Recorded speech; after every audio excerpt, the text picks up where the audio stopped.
Assalamualaikum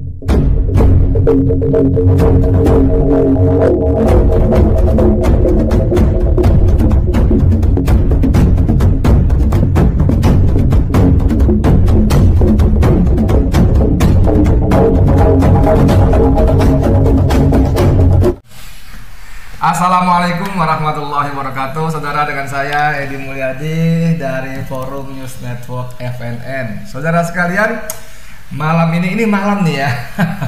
Di sebuah wisma di bumi Allah yang bernama Indonesia ya. Saya punya tamu jauh dari Lampung Utara, kota bumi. Yang satu perempuan dahsyat, namanya Bunda Hajah Mary.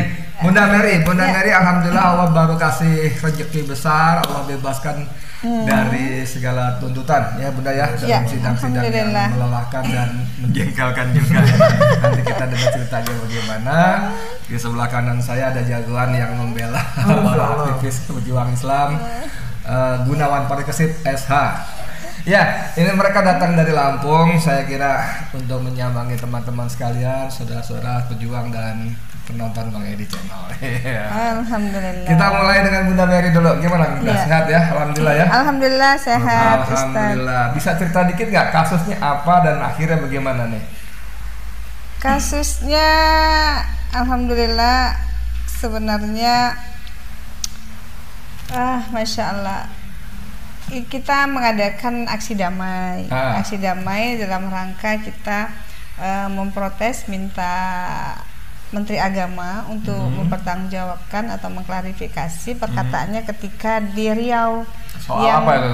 Yang ada perkataannya yang menganalogikan suara azan dengan suara gonggongan anjing. Oh, gitu. Iya. Azan dan gonggongan anjing. Ya. Ya. Seperti jadi Bunda Mary itu. dan kawan-kawan mengadakan protes, aksi massa gitu ya. Minta pertanggungjawaban gitu ya. Minta Menteri Agama untuk mengklarifikasi. Okay. Akankah betul pernyataannya itu? Kalau betul ya meminta maaf kepada umat muslim khususnya. Kalau enggak ya tolong diklarifikasi. Iya, maksudnya apa begitu ya? Iya. Tapi dapat klarifikasi atau malah dapat kurungan nih? Ini yang nanya mantan juga Sama-sama mantan ya. Alhamdulillah dapat kurungan. Sebelum akhirnya di penangguhan penahanan ya? Penangguhan penahanan sampai akhirnya 9 November kemarin bebas murni. Alhamdulillah. Sempat bermalam berapa malam? Di Polres 5 hari, di rutan hampir 1 bulan. Allahu Akbar ya. Alhamdulillah.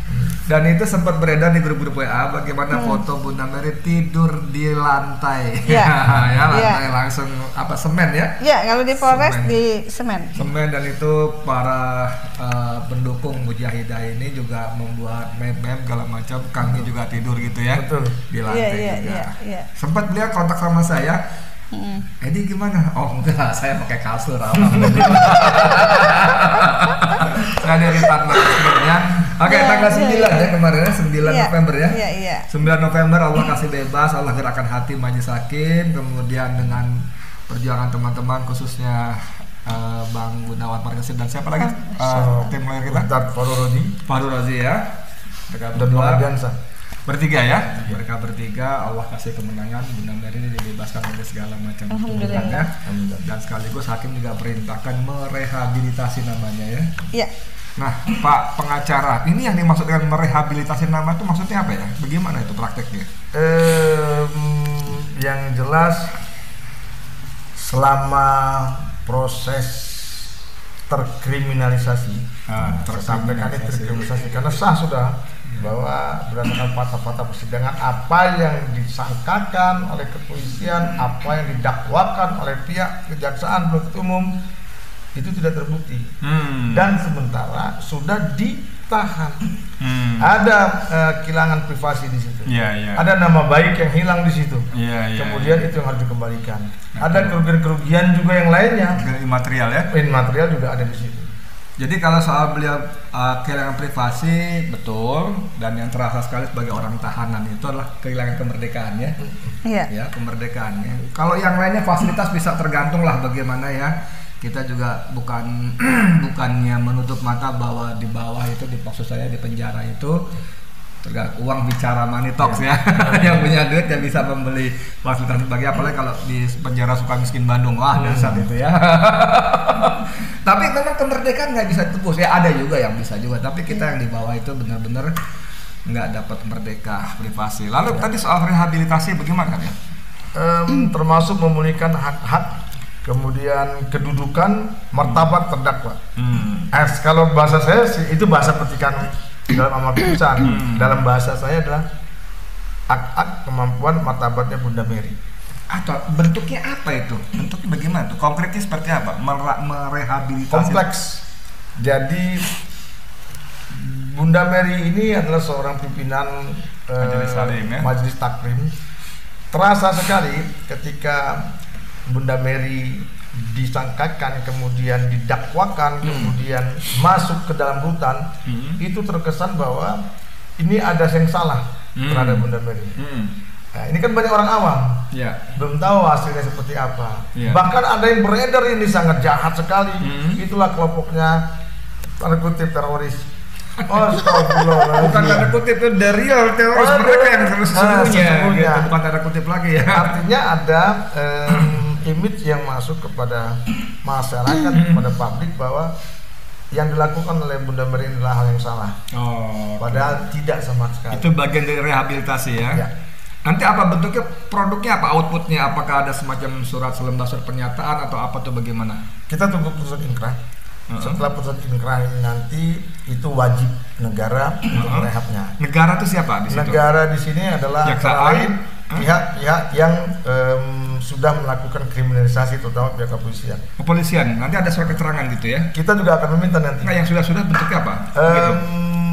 Rehabilitasi itu bisa berupa nama baik, nanti kita bersihkan di media massa bahwa kemudian kita juga langkah-langkah selanjutnya sedang kita konkretkan. Kalau bicara tentang kami sebagai penasihat hukum itu sudah selesai ketika putusan itu ada. Tapi insya Allah nanti ketika putusan itu ada otomatis itu rehabilitasi ya? Ya. Saya karena ada semacam pernyataan khusus apa gitu, surat keterangan nggak ada? Ada nanti dari pihak kepolisian. Dari kepolisian ya? Itu memang seharusnya ada ya? Yang harusnya ada. Jadi sebenarnya kalau saya bawel soal-soal begini, ini menjadi penting karena orang yang masuk penjara itu langsung diasumsikan jahat, ya. Walaupun ketika saya di bawah di penjara, saya ngomong bolak-balik di bawah, mohon maaf ya, karena penjara saya di basement soalnya. Makanya mohon maaf ya, saya ke bawah terus saya di bawah lagi di bawah. Kalau penjara lain kan di atas permukaan, saya di basement 1 atau 2 ya. Basement. Jadi saya suka bolak-balik ngomong di basement, di bawah. Jadi kalau orang-orang di penjara itu mau nggak mau distigmakan orang jahat, walaupun tadi saya katakan di dalam di penjara itu tidak semua orang jahat, ya tidak semua orang jahat, ada yang difitnah, ada yang segala macam, termasuk kita ini insya Allah ya orang jahat kan. Kalau nggak ngapain pejuang-pejuang ini mau belain kan gitu kan. Nah ini rehabilitasi jadi penting sekali, walaupun ketika saya di dalam saya bilang sama keluarga saya, anak saya terutama, kamu jangan merasa sedih, jangan merasa terhina karena bapakmu bukan koruptor. Karena bapakmu bukan kriminal ya. Saya kira itu yang dirasakan oleh keluarga Bunda Mary ya, istri lagi, suami, anak ya. Ini perspektif laki-laki. Gimana keluarga, gimana waktu selama di dalam? Alhamdulillah, terutama suami ya. Bahkan ketika saya mendapat vonis bebas kemarin, nyampe di rumah kan rame-rame tuh teman-teman semua dari Majelis Taklim, dari Mujahidah kan ikut di sidang vonis, terus pulang rame-rame. Suami sempat duduk terus dia minta disut gitu, ada teman bilang begini, sekarang sudah pulang, izin masih ada, teruskan perjuangan. Allahu Akbar. Suaminya. Iya. Kalau anak-anak ya alhamdulillah. Iya. Anak yang pertama ya hari ini juga ikut menemani ibunya. Iya. Jadi memang alhamdulillah kita punya keluarga tuh, Allah kasih ya. Masyaallah. Mendukung semua anak-anak itu, waktu saya, anak istri saya juga, waktu saya bilang Abi ke Barakil langsung ditahan. Ya udah nggak apa-apa. Sambil ketawa nggak apa-apa. Kok nggak apa-apa ya, kan itu pilihan, kan itu risiko ya, sudahlah kita terima. Bang Gun, ini gimana? Saya dengar kan seperti juga kasus saya, jaksa kan banding. Ya. Ini gimana proses selanjutnya nih? Kasasi. Kasasi istilahnya, karena bebas murni ya, kita kasasi ya. Nah, gimana? Prosesnya nanti mereka kan akan membuat memori kasasi. kita juga akan nanti ya kontra memori akan kasasi. membuat kontra memori kasasi. Ada hal tadi yang juga perlu saya sampaikan. Ketika akadnya apa saja sih, pertanyaannya semula tadi, Bang Edi, akadnya apa saja sih untuk mengembalikan? Itu biasanya seorang terpidana itu ada yang kalau di catatan kepolisian di Satintel itu terutama bahwa sebagai seorang mantan narapidana, residivis, kemudian ancaman 5 tahun itu hak politiknya itu bisa hilang. Nah ini dikembalikan, hak itu dikembalikan lagi. Itu antara lain yang kalau diancam 5 tahun ya. Bukan hukuman ya, bukan diancam. Itu bisa hilang. Bisa hilang. Ancam. Termasuk saya ya. Termasuk. Saya ancaman hukumannya 10 tahun loh. Masya Allah. Ancamannya saja udah dihilang. Ancaman hukuman 10 tahun, jaksa menuntut 4 tahun dan hakim memvonis 7,5 bulan. Itu bisa hilang ya 10 tahun. Gitu. Walaupun Bunda Mary saya yakin ya beliau tidak punya niat untuk saat ini untuk berkontestasi. Berkontestasi. Malah kalau beliau maju jadi caleg, saya kira sekarang tambah banyak. Iya, dan bukan itu tujuan beliau untuk berjuang. Ya, terus apa? Kalau setelah itu berapa lama proses kasasi itu? Dari mulai pengajuan kurang lebih 6 bulan. 6 bulan ya? 6 bulan.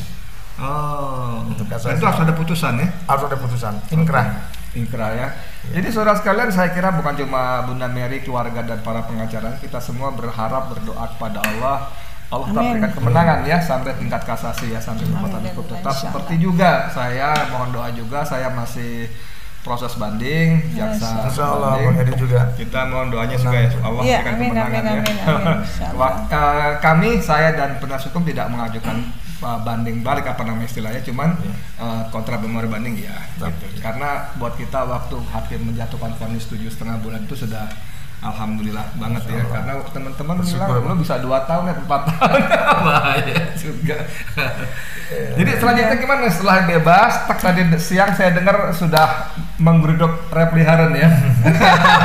Badung juga nih mak-mak satu nih. Iya, karena kan kemarin Bang Refli Harun kan jadi saksi ahli. Terus kita informasikan hasil daripada sidang vonis kemarin. Terus ya komunikasi ini kayaknya kita mesti ketemuan deh, ngobrol gitu kan. Jadi memang karena ada rencananya terkait dengan pasal yang didakwakan kepada saya, pihak saya lebih paham akan dibawa ke MK untuk judicial review ya. Review. Nah, jadi sekaligus silaturahmi dengan Bang Refli, sekaligus mau membicarakan terkait itu. Pak, undang-undang berapa, pasal berapa yang di judicial review? Pasal Undang-Undang Nomor 35 tahun 2014, pasal 76H. Nah, ini agak serem nih, agak seru. Sambil minum ya Bang ya. Boleh. Saya juga enak aja. Oh, kalau gitu saya juga. Jadi ini ada hal yang menarik. Kita bersyukur atas putusan bebas. Alhamdulillah. Bunda Mary, karena memang perjuangan kita dalam persidangan adalah untuk menyatakan bahwa Bunda Mary tidak bersalah. Walaupun di dalam petitum sesungguhnya kami ada yang masih mengganjal dengan diterapkannya pasal itu. Kebebasan Bunda Mary itu bukan karena penerapan pasalnya, tapi karena memang tidak terbukti Bunda Mary merekrut anak-anak, bahkan mengetahui pun tidak bahwa ada anak-anak di situ. Nah ini bahayanya. Ini bahayanya ketika pasal 76H Undang-Undang Nomor 35 tahun 2014 ini diterapkan untuk para aktivis, untuk para penyampai pendapat di muka umum, menyampaikan pendapat di muka umum. Ini berpotensi untuk adanya kriminalisasi dan pembungkaman. Pembungkaman. Kenapa? Ada rasa kekhawatiran nanti, ada rasa ketakutan. Bagaimana ketika ada aksi massa menyampaikan pendapat di muka umum yang diatur dalam Undang-Undang Nomor 9 tahun 1998, tiba-tiba diselipkan anak-anak di situ. Yang katanya di bawah disusupkan umum. Disisupkan anak-anak. Kita tidak tahu, kemudian dianggap tahu, difoto, divideokan, dilaporkan oleh pihak kepolisian. Yang lapor polisi juga. Polisi. Itu pop A apa pop A ya katanya? Laporan Kalau polisi tipe A. laporan ya. Ya, laporan tipe A. Untuk itulah kita untuk menguji material. Apakah pasal 76A yang bunyi setiap orang yang membawa anak-anak di bawah umur untuk kepentingan militer dan atau lainnya. Atau lainnya ini masalahnya ya. Dan atau lainnya ini. Karet betul itu, terserah suka-suka itu. Ya. Multi tafsir. Iya, sangat multitafsir, tidak jelas dan tidak tegas. Bahkan ada itu di persidangan kemarin dengan tidak mengurangi rasa hormat, ahli politik menyatakan bahwa aksi bela Islam kemarin yang di 11 kemarin dilaksanakan tanggal 9 Maret 2022 yang dilaksanakan oleh Bunda Mary sebagai korlapnya itu adalah kegiatan politik yang katanya kegiatan politik itu ada dua, konvensional dan non konvensional. Ini termasuk non konvensional yang anak-anak tidak boleh ada di situ.